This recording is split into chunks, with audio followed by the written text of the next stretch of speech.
Well, welcome everyone to this seminar on being human, can robots help make healthcare better?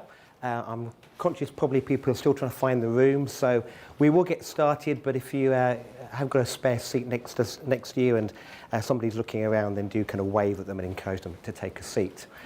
My name is Matt James. You've got some biographical details in the guide for today, but very briefly, I've been involved now for the last 15 years in bioethics and emerging technologies, looking at their ethical, social implications, and currently the majority of my time is spent at St Mary's University in Twickenham, where I'm the Programme Director for our Master's Programme in Bioethics and Medical Law. As you will probably hear, I've done my best to ensure that you know that I'm a human, and I've got a summer cold or coming out the end of it, so I'm grateful for the mic. I will try and speak loudly. My voice will probably, well, hopefully not give up, but it's there. I'm conscious I'm not at my best, but hopefully you are still able to hear me and understand what I'm saying. But given the nature of this breakout session, a seminar, Professor John Wyatt, who I'm co-leading the session with, we intend to speak for a short period of time, give you some kind of thoughts, reflections, some ideas, but then we are also heading towards some group work, group discussion, turning into groups, discussing some scenarios, and beginning to help you think through some of the issues that we're talking about today, but specifically with regard to healthcare specifically. So hopefully that will be an interesting 55 minutes or so with you all before lunch, which is always a good incentive to keep focused because we are the only thing that separates you from lunch at this precise moment in time. So, can robots help to make healthcare better? My interest in this has really been within the whole area of caring for the older person or caring for the elderly, comes in many guises over recent years, last 2 to 3 years, where there's been a great amount of literature being published with regard to how robots, AI devices could help to care for those that are growing older, those that have a particular infirmity. So my thoughts, reflections that I'm going to share with you this morning are based within that specific area, and then John's then going to come in and look at healthcare more generally, give us some kind of fleshing out of some of the details, which we hope in the time given will give you sufficient stimulation to be able to have something to discuss and to chat with a small group. So, what's the emergency? What is the context for us to even begin to start thinking about, well, could AI and robotics help in this field? Well, I'm sure many of us will be familiar with the statistics. I've picked out a couple just to give some context for this morning. But, well, this afternoon, more specifically. There are now over 15.3 million people in the UK aged 60 and above, according to the Office for National Statistics. And the number of people aged 65 plus is projected to rise by about 40% in the next 17 years to over 16 million. So as already been said this morning, but as probably will be familiar with the news reports, people are living longer into old age. And this is a challenge for us in terms of healthcare. Coupled with that is long-term conditions. People are not only living longer, but obviously if they're living longer, there are also more likelihood of living with conditions for longer. So long-term conditions and how we best care for that. Another stat from Age UK, which have done quite extensive research into this, it says if nothing is done about age-related disease, there will be over 6.25 million older people with a long-term limiting illness or disability by 2030. Nearly 9% of the total population. So how we're aging and also what we're aging with in terms of long-term conditions. And thirdly, if home care, hours of home care is likely to increase by approximately 140% over the next 50 years. So those that are living at home, we know it's fairly well regarded point of fact that people would prefer to be living at home rather than being in a care home necessarily or in hospital. So in terms of home care, the amount of hours is also likely to increase significantly to meet expected demand. We drill down into that a bit more. Again, Age UK has done quite an extensive analysis in response to Marmot. About 1.2 million people, older people, don't receive the help they need with the essential activities. So there's a gap there. We drill down deeper to that. That means that nearly 1 in 8 older people now live with some level of unmet need with a vital task. Because these aren't just kind of nice-to-haves, these are the actual essentials. And if we go further and we factor in things such as shopping and managing medication, that figure of 1.2 million rises to 1.5 million. So I make no apology in a sense to bombard you with stats this morning. I'm not going to continue with that. But to give you some context, that is what we're living with in terms of living older, an ageing population, which the House of Lords report several years ago said that we were woefully underprepared for, with long-term conditions, the need to care and support people at home. These are some of the challenges that we are facing. So what do we do? As we're also aware of the challenges that are facing the NHS generally, in light of not disregarding the announcement just this week of more money being found to help that. How do we respond to this challenge? Well, if we look globally, perhaps Japan might offer us some ideas. It doesn't necessarily give us the answer, but it gives us a response. They've got what's been termed a social crisis there, with the highest life expectancy in the world existing, with nearly 30% of Japan's population now over the age of 65. Approximately 1.2 births per woman. Don't you love stats? 1.2, what that looks like. But 1.2 births per woman, and not enough allowing people to enter the workforce. And so therefore, could care robots be the answer? Now, okay, we've got to take into kind of the context of Japan there, where AI and technology is perhaps more readily familiar with and applied, and so perhaps introducing care robots may not be such an alien concept for the Japanese, but it's something that they're taking seriously. And a popular media reference, if any of you are film lovers, you might like to look at Robot and Frank, the movie of about 5 years ago now, which was inspired, the director of that movie, Robot and Frank, was inspired by what was taking place in Japan, experimenting with care robots. And that's his inspiration for producing that film. Just gives a window into what could happen there. So, in terms of our own response, there are obviously many, and we haven't got time to go into all of them today, but Innovate UK, which is a kind of arm's length agency of what was the DTI, what was BIS, but now I think is the Department for Business, Energy, Industry, and S. I can't remember what the S is, but within that area of department, of the government department initiatives, Innovate UK launched a long-term care revolution, which I was involved with part of some of their consultation work. And really what they were picking up on was the fact that, again, we're living with an ageing population, 3.64 million people in the UK age 65 live alone, and the number of older adults in need of care is expected to outstrip the number of family members that are able to provide that informal care. They were predicting in 2014, the IPPR, by 2017.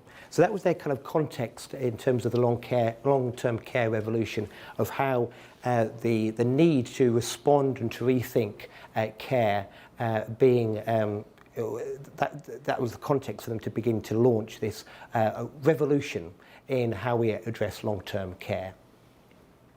And some of the characteristics that I'd just like to flag this morning, which I think are particularly helpful in terms of their thinking behind this initiative, was that firstly, long-term care should not cost us everything it means to be human. It shouldn't just be a case of because we can do it, let's do it, and it will solve the problem.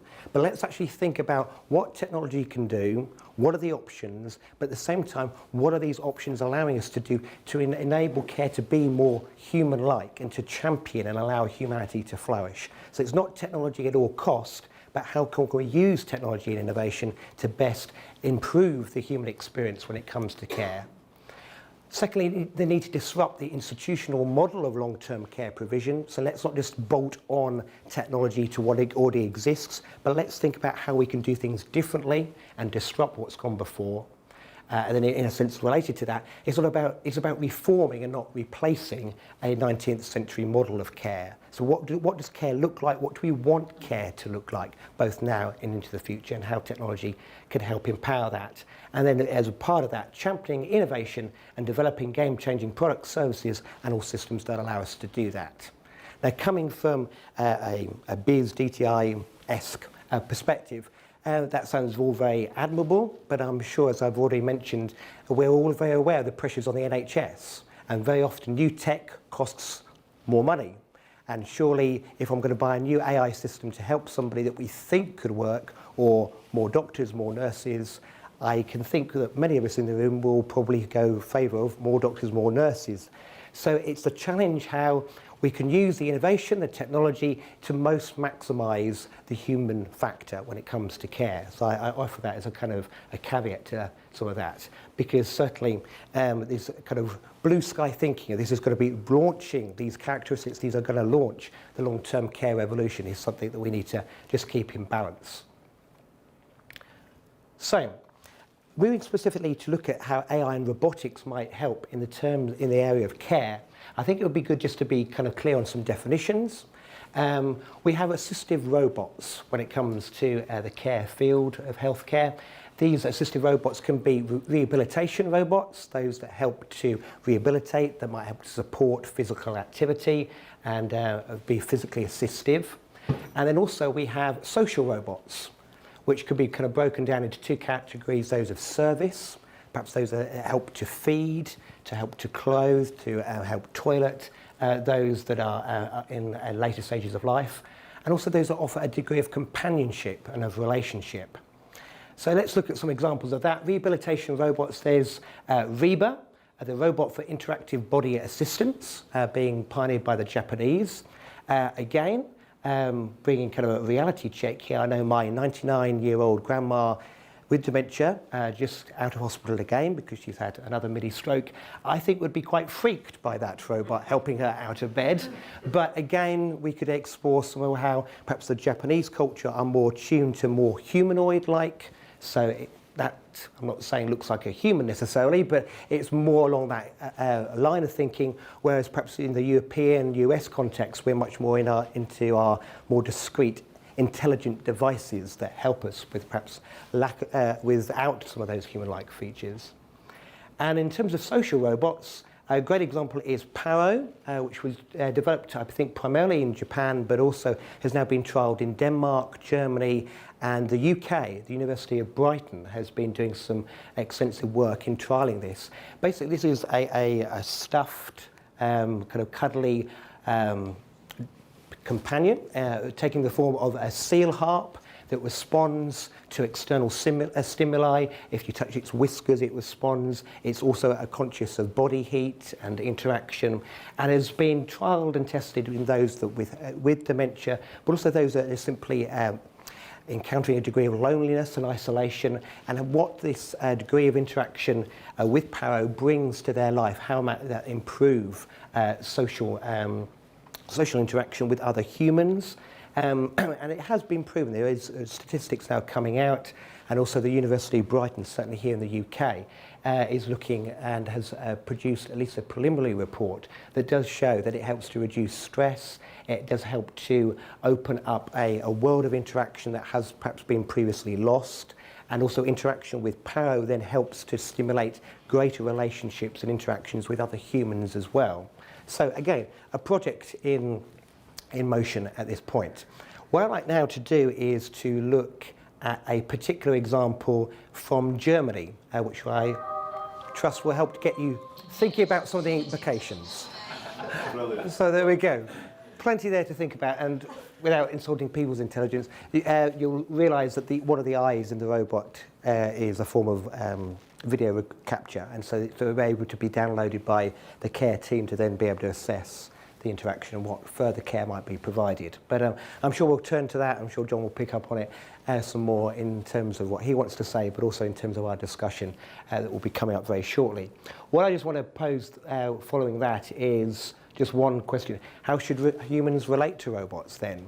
Because although a key message from that video is I'm not a human, what, though, does that help to set in motion? How do we begin to relate to these dolls, these Paro seal pups? It brings us to that anthropomorphic question. Do they simply, older people, begin to see these devices as pets or as humans in some way? It may not be how we intend them to start it, but does the relationships that they begin to start forming with them, do we begin to start heading in that kind of direction? I finished my little segment with a quote from Professor Sherry Turkle. I believe MIT, or has certainly had some involvement at MIT, the Massachusetts Institute for Technology, and quite a leading thinker in terms of AI development. I leave with this quote. She says, "The fact that our parents, grandparents, and our children might say, 'I love you,' to a robot who will say, 'I love you' in return, does not feel completely comfortable. It raises questions about the kind of authenticity we require of our technology." John.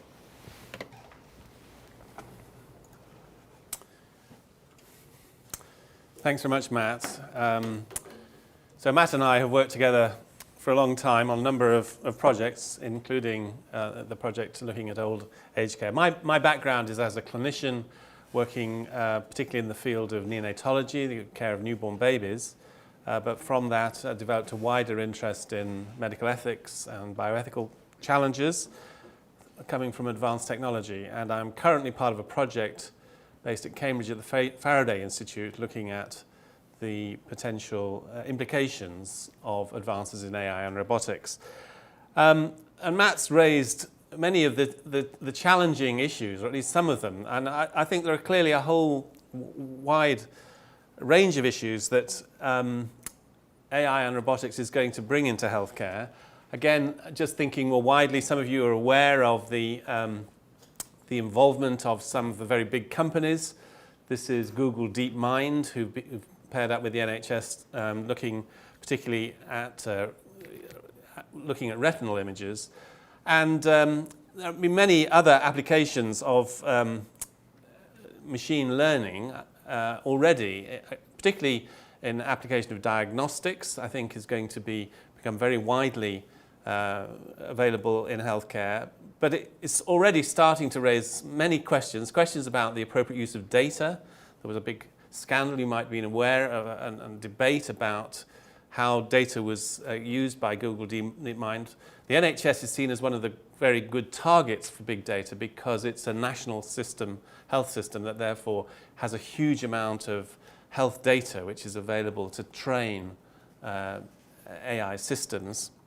And the question of who owns this data and what rules there should be as to how the data is used is going to create all kinds of questions for the future. IBM, another big commercial company, have been investing very much in this field. They have a system called Ibm Watson, and they've focused particularly in the area of oncology. And they claim that it's possible the Watson system can absorb vast amounts of data, including patient records, pathology results, even DNA. And at the same time, it contains within its databases the entire world literature, scientific literature, which constantly being updated, and using all this in order to give diagnostic statistics and so on. IBM claim that you can take a system which has been trained in New York with leading cancer specialists, give it to a junior doctor working in the Philippines, and you can show that that doctor works at a similar level of expertise, of diagnostic expertise, in the field of cancer as the super specialist in the States. So on the one level, you can see that there is potential in an enormous democratization of expert knowledge around the world from these kind of systems. But they raise, again, all sorts of questions about the biases inherent in the systems. Questions have been already raised about Watson and whether the diagnostic scheme it uses is biased very much towards an American models and their particular sort of healthcare system. And very often these biases are hidden from those who use the systems. Just this last week, Babylon Health, an interesting name, is a commercial company which is teamed up with the NHS to try and revolutionize primary care. They're already, it's possible if you live in London, to register through Babylon Health for primary care.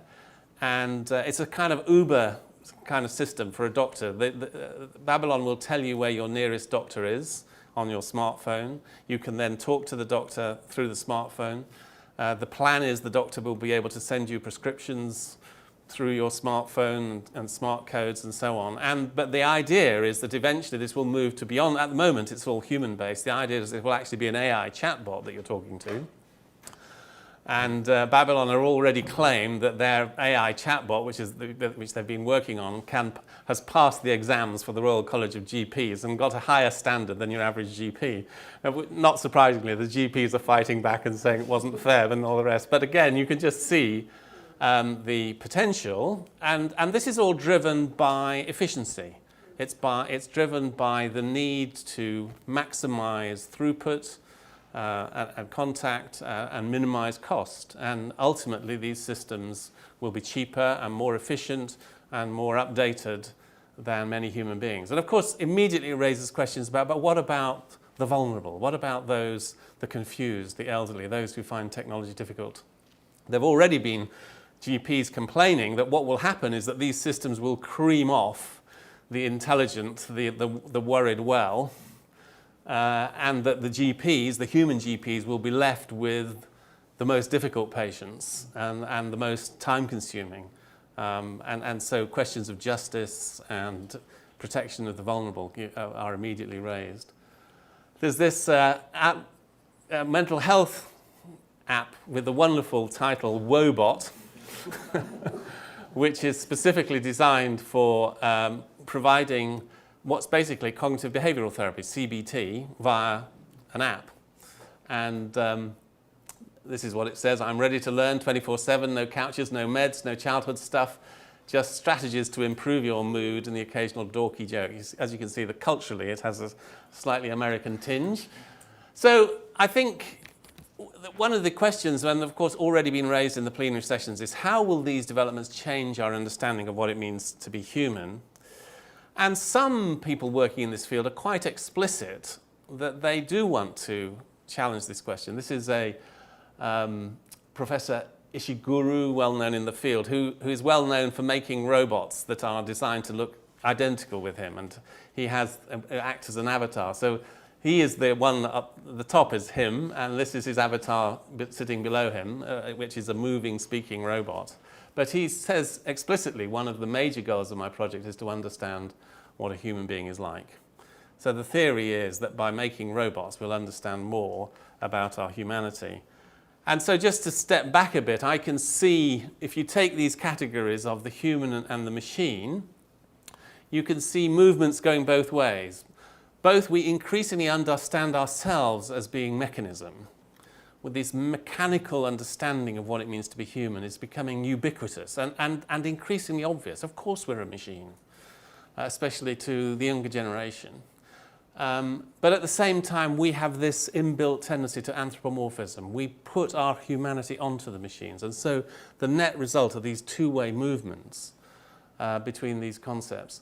And I think that a lot of this is just happening at an unconscious level. We're barely aware of these conceptual changes going on around us. I think this question of anthropomorphism is of central issue. It's part of our humanity that we have this instinctive desire to recognize a face. Babies will recognize a human face and orientate towards it and engage with the human face. Or it can be a pattern of shadows which appears to be a human face. And that is something which is very deep-rooted in the nervous system as part of our humanity. But it's something we do completely consciously, unconsciously, and instinctively. And many robotics manufacturers are working on that in order to encourage us to engage. This is Hanson Robotics, called Sophia. And she's friendly and empathic, and she's realizing the dream of friendly machines that love and care about humans. And you can see that kind of language. Sometimes, rather than having a human-like form, you have a very sort of abstract form, like Jibo, that has a single eye. He looks, listens, and learns. He loves to be around people, and the relationships he forms are the single most important thing to him. Now, that kind of language is actually deeply manipulative, and yet it's very attractive. It seems so cuddly and so friendly and so nice. And I think behind all this, there's a deep philosophical confusion between when we say that he's friendly, we're using a metaphor. I mean, no machine can be genuinely friendly, because in order to be a friend, you need to be a human being. Even when we say a dog is friendly, we're actually using a metaphor. But it's much more obvious when we say that a machine is friendly. And yet, these kind of metaphors, the distinction between the reality and the metaphor. Similarly, when we say that a human being is a machine, we're using a metaphor. A human being has aspects which are machine-like, but it's philosophically incoherent to say that a human being is a machine. It doesn't make any sense. And yet, that kind of language is constantly being rehearsed and repeated. And this is a quote from a journalist: "Human compassion can be gamed. It's the ultimate psychological hack, a glitch in human response that can be exploited in an attempt to make a sticky product. That's why designers give AIs human characteristics in the first place. They want us to like them." So the idea is that the commercial manufacturers of these devices are deliberately using our unconscious anthropomorphic tendencies in order to make these devices sticky, to make us develop a relationship that we then will be loyal to. So just towards the end, just to step back and think from a theological point of view, what does the Orthodox Christian faith have to say about this? And the Cappadocian Church Fathers, as they tried to express their understanding of the Holy Trinity, came up with this phrase that God's being is hypostases in ecstasis. Hypostases are people, persons, and ecstasis is in outgoing. The idea that of the Father, the Son, and the Spirit in giving themselves to one another. And so in Trinitarian perspective, personhood is a category of reality which is ontologically foundational. In other words, you can't define persons in something more basic. And persons are not reducible to matter and energy, and they are not limited to matter and energy. And persons are constituted by their relations. So the Father can only be Father because of the existence of the Son. It's actually in the existence of the Son that the Father has his own being. And the Son can only be Son because of the existence of the Father.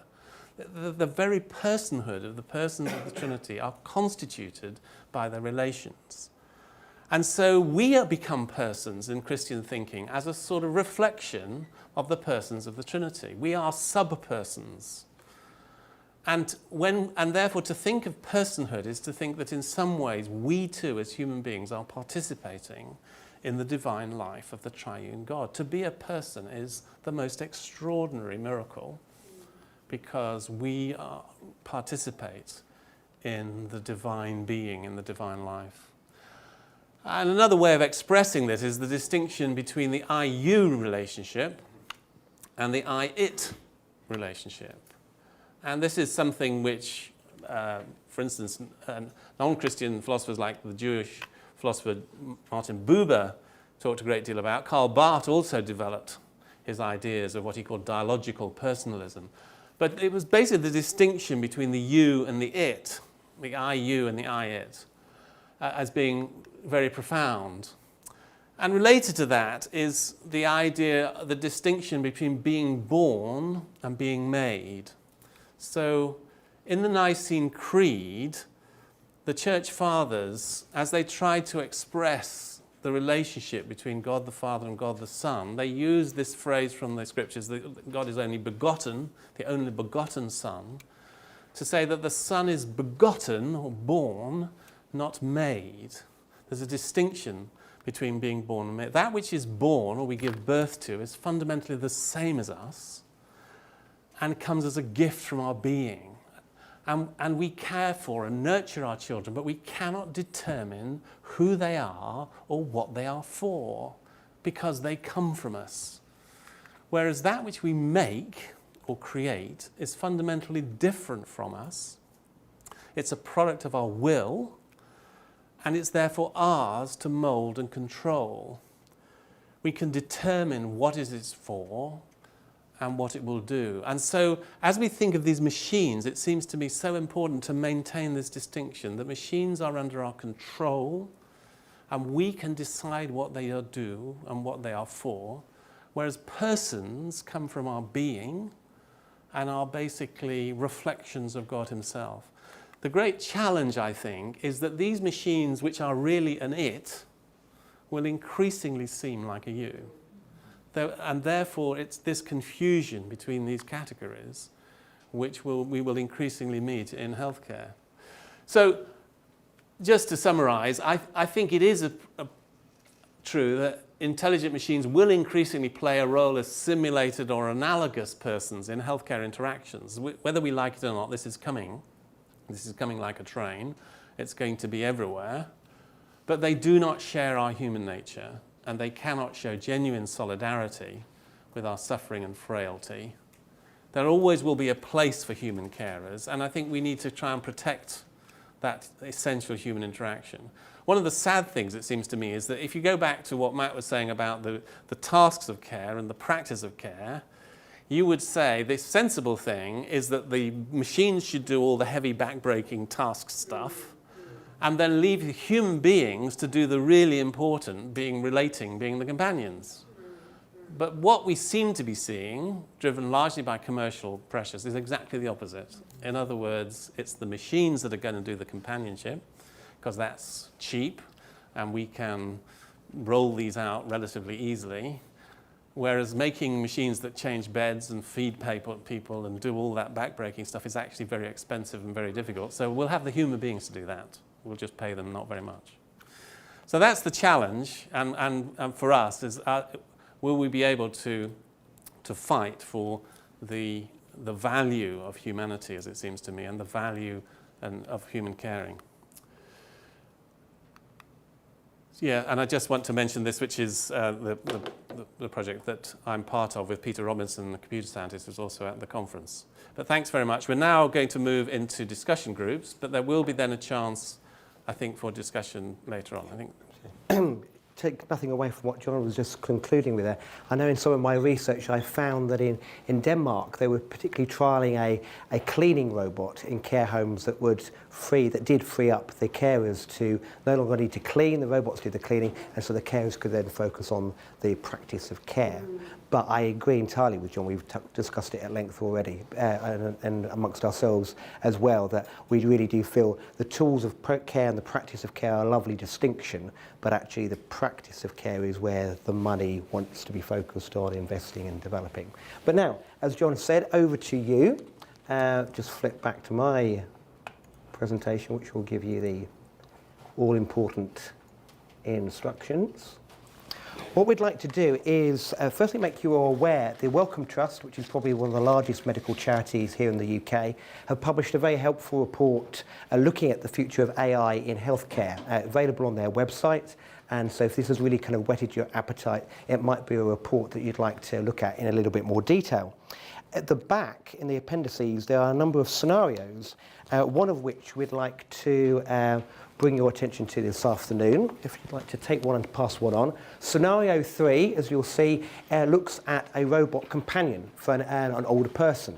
So in small groups, what I'd like you to do is obviously read the scenario, become familiar with it. It's quite short, but just in small groups of, say, 4 or 6, answer or take some time to consider these questions. Firstly, what do you see as the positives and negatives of the use of the robot companion in this scenario? And secondly, put yourself in the position of Jacintha and then her family. What would be your main concerns when faced with such a scenario? Okay, so probably the immediate circle of people, you may want to turn around, don't be governed by the rows, we'll rearrange chairs later, so kind of break down into smaller groups and take some time just to familiarise yourself with the scenario.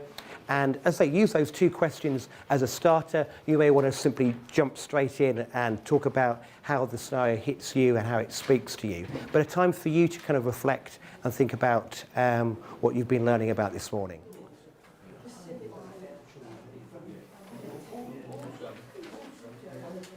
So sorry to rush you, but unfortunately the time we've been given is very short. But just perhaps in the last 5 minutes or so, it'd be helpful to have feedback on comments from what you were discussing in the groups, or more widely. Anybody like to kick off with some comments or feedbacks? Generally, our group found the whole scenario quite chilling. We felt it would not only dehumanise Jacintha, but also her family and the carers around them, and really society as a whole. Because we felt that in moments of crisis, most vulnerable and needing help and assistance. That's where we develop our own humanity through compassion, care, giving time to people, giving of ourselves. And if we just give that over to robots and walk away from it, we damage our own souls as well as the soul of the person who needs that help. Gosh, thanks very much. That's very interesting, helpful. Any other comments? People agree with that or would take a different view?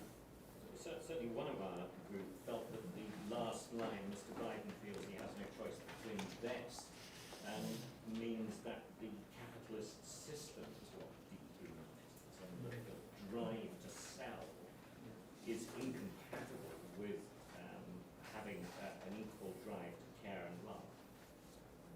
Yes, and I think that question about what is driving all this, why is it that this huge wave is hitting us at the speed it is, I think is a very important question. Of course, the reason why the American companies, technology companies, are focusing on healthcare is pretty obvious because of the vast profits that are made. Healthcare is such a massive industry worldwide, but particularly in the States. And therefore, I think commercial motivation is behind this a lot. So, I mean, one of the questions would be, positively, how might one push back? How might one regulate this kind of process? I mean, interestingly, one of the things which I've met now several times in discussion on this thing is that the UK seems to have a special privileged place when it comes to the question of the regulation of AI and robotics. Because generally speaking, the feeling is this is not going to happen in the US because the US traditions and their desire to support their own industry is not going to drive regulation. It's not going to happen in China and the Far East. It's not, interestingly, there's not much discussion taking place across Europe. I understand in place of manufacturing industries, Germany, and so on. The one place where this discussion can now have real purchase is in the UK. And we're already leading the way with such as the House of Lords report. And potentially here is an opportunity for the Christian community and for CARE to think up positive ways of how this industry could be regulated. And how might we do it? What might be the rules? I mean, that's the challenge, isn't it? How might one positively? I do think one of the suggestions which has already been made is a very good one, and that is anything that claims to be human or that appears to be human or that has human-like characteristics should by law have to tell you and repeatedly remind you that they are not human. Yes.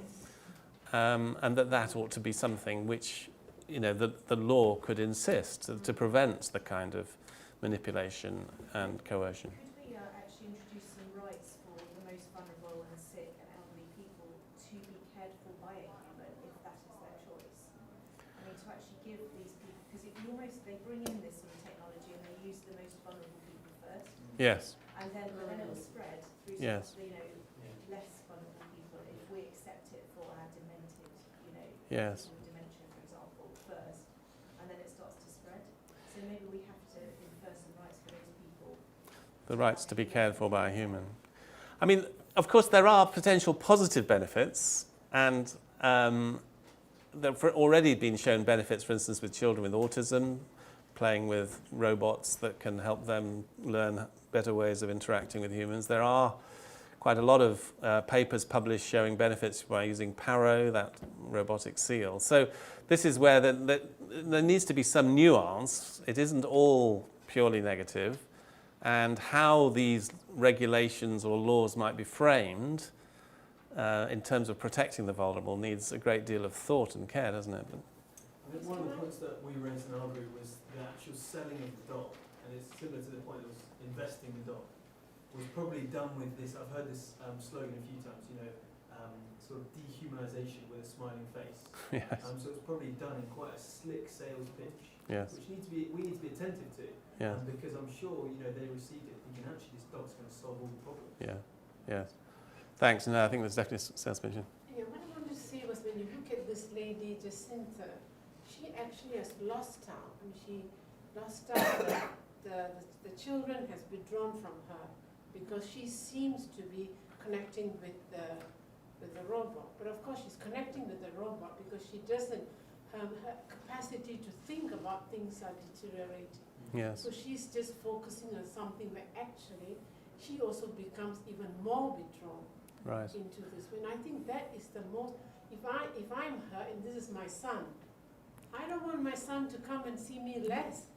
I want him to come and see me more, not less. Yes, yes. It's very, that has to be. Yes, thanks very much. That's very helpful. Yes, Yes, I think it's not, this isn't to do with regulation, but to me, one of the purpose of robotics actually would be to free up the carer's time to do more care yes, rather than less care. So Yes. they're not having to do the things which are purely the mechanical side of yes, care, but they can put more into the yes, human indeed. side of care.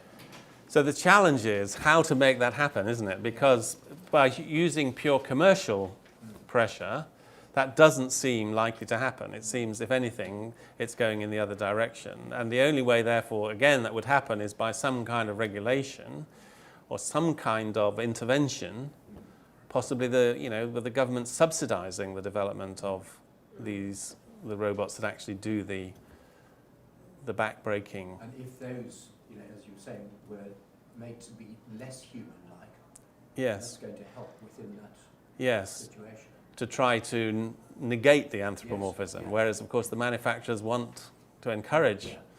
anthropomorphism. Yeah. John, So- maybe we're tackling this the wrong way around. The answer is for human beings to become as caring as the robots.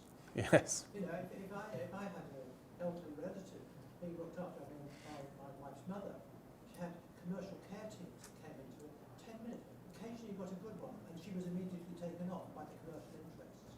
But I would rather have a robot who was sympathetic and caring than a human being who wasn't. And that answer lies within the gospel of Jesus Christ. And the church should start teaching much more about this practical outworking of the Holy Spirit in the Christian, rather than getting people into a building to sing songs. And I think the time is now. We're post-Christmas comes. Right. Thanks very much, John. Love one another to encourage action. Yes. Well, and of course, positively, I think this could be a real opportunity for if the Christian churches were seen as islands of human compassion, where this kind of whole person caring was really being pioneered and rolled out, then I think people would be drawn to that, and it would be a mission, wouldn't it? A witness. We've run out of time, I'm afraid. But any last comments or thoughts, Jan? I just want to make the point that actually this robot is not mimicking a human at all, it's mimicking an animal. Yes. So it raises the question of where animals themselves It does. fit into your I thou or I it. Yes, it does. We've got a dog at home, and anthropomorphising the dog is a full-time it's really good fun. And from my perspective, I think animals clearly are given by God to be companions and to perhaps exemplify certain character traits that are supposed to help or possibly even inspire us to be Yes. better people.